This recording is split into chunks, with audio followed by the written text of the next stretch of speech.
Très bien, je vous remercie de participer à cette nouvelle séance de notre conseil municipal.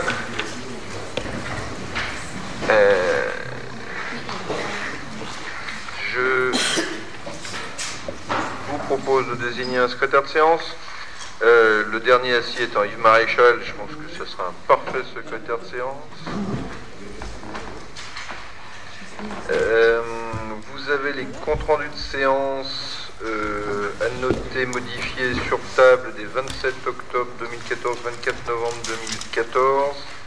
Est-ce qu'il y a des observations particulières sur ces comptes rendus? Pas d'opposition, d'abstention.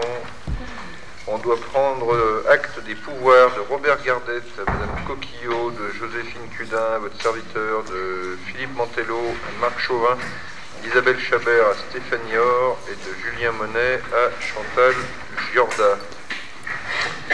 On a quelques délibérations simples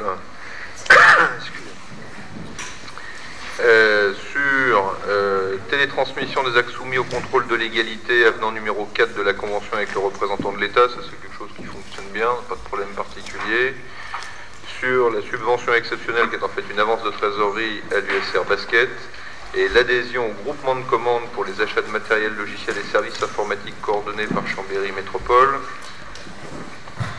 Marc Chauvin va nous dire un mot sur la mise en place de ce début de mutualisation. Oui, non seulement sur la mise en place de ce début de mutualisation, qui correspond effectivement aux nouvelles perspectives liées au rapprochement des communes, simplement une information, cette décision du 8 janvier 2015 vient d'être complétée par une décision récente du 12 février dernier concernant l'achat de consommables informatiques. Donc c'est une décision complémentaire qui va permettre aux communes qui le souhaitent de bénéficier des prix obtenus par consultation. Alors là, il n'est pas nécessaire de faire une adhésion, c'est simplement donc faire la démarche de commande pour bénéficier des prix qui seront obtenus par consultation dans le cadre de ce nouveau groupement de commandes pour les consommables en matière informatique. Très bien, ça devrait nous permettre de faire des économies. Gérard Blanc. Oui, ça m'amène une petite réflexion, même si on a déjà eu l'occasion d'en discuter, on est tout à fait favorable à ces mutualisations, qui sont des mesures de bon sens. Par contre, il y a un petit effet pervers qu'il faudrait peut-être, sur lequel il faudrait peut-être faire attention, c'est que du coup, on a souvent abordé, là, quand on a eu des commissions d'appel d'offres, l'idée d'être vigilant et d'introduire des critères sociaux ou développement durable. Et donc, à partir du moment où on délègue, entre guillemets, ce choix à un niveau supérieur, même si on peut faire confiance, je dirais, à l'organisme qui est au-dessus, on se dessaisit un petit peu de cette vigilance possible.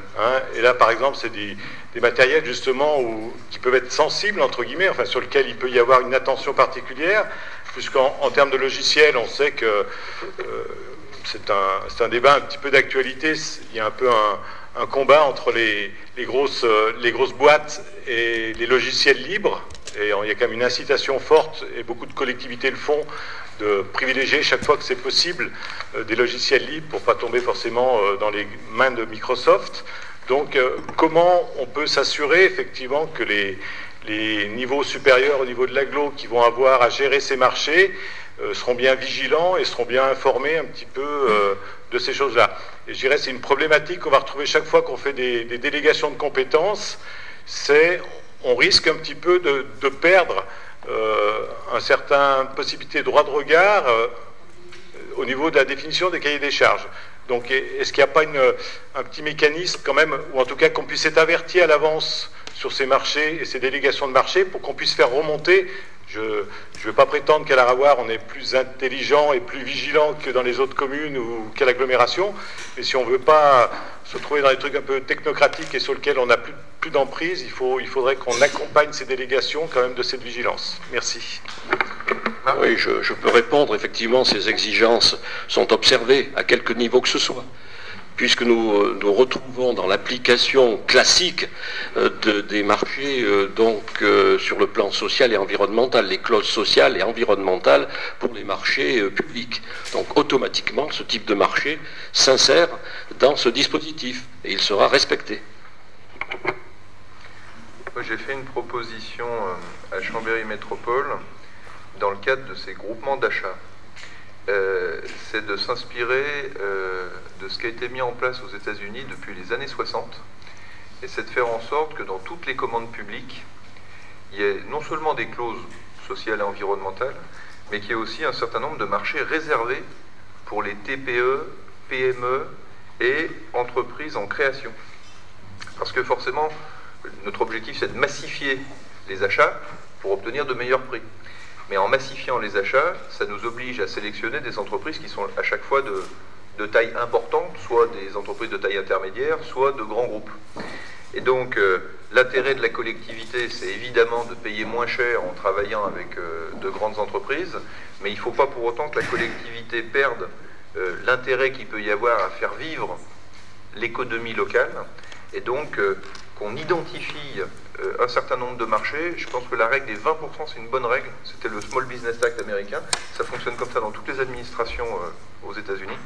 En fait, qu'il y ait 20% des marchés qui systématiquement soient dévolus à des TPE, PME. Je pense que c'est une bonne démarche aussi. Et comme ça, on a le social, on a l'environnemental, mais on a aussi l'économique. Très bien, je mets ces trois rapports aux voix. Pas d'opposition, d'abstention. Ils sont adoptés.